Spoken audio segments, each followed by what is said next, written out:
As I'm examining these patients or working with people in clinic or in the hospital, a lot of what I do is play with kids to see how their brains are working, how they're functioning, are they developmentally on track? And so it really just brings a lot of joy and fun to my daily job because I get to work with these little humans who are just trying to do their best, and we get to play and have a lot of fun together. Hi, my name is Vernon, and I'm a neurologist here at Lurie Children's.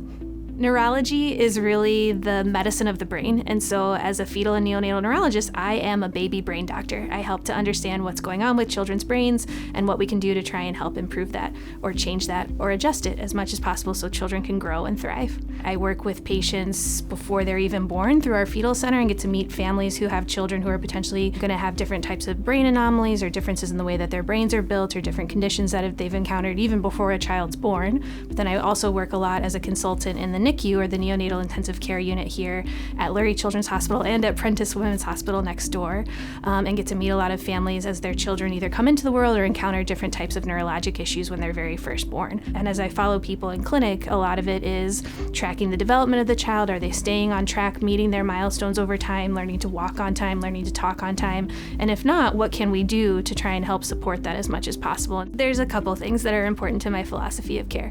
And I would say one of them is that I can't always be right, but I can always be kind. And so while I may not know all of the answers or know exactly what's going to happen with a child or don't know the exact diagnosis, I'm always going to do my best to be helpful and friendly and supportive and get families to the answers that we can hopefully find and get them to the resources that they need or the treatment that's best for their child.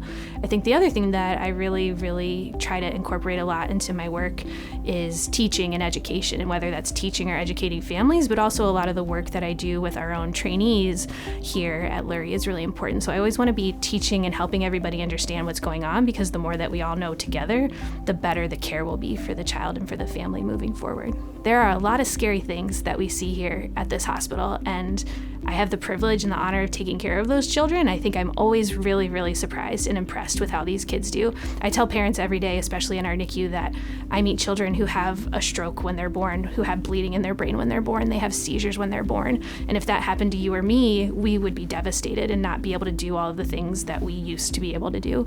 But babies and their brains, they're so plastic, they're so malleable, they're not fully wired. And so that plasticity and that ability to kind of recover and have that resiliency after a really significant injury or brain issue is really impressive to me and gives me a lot of hope to then pass along to other families too.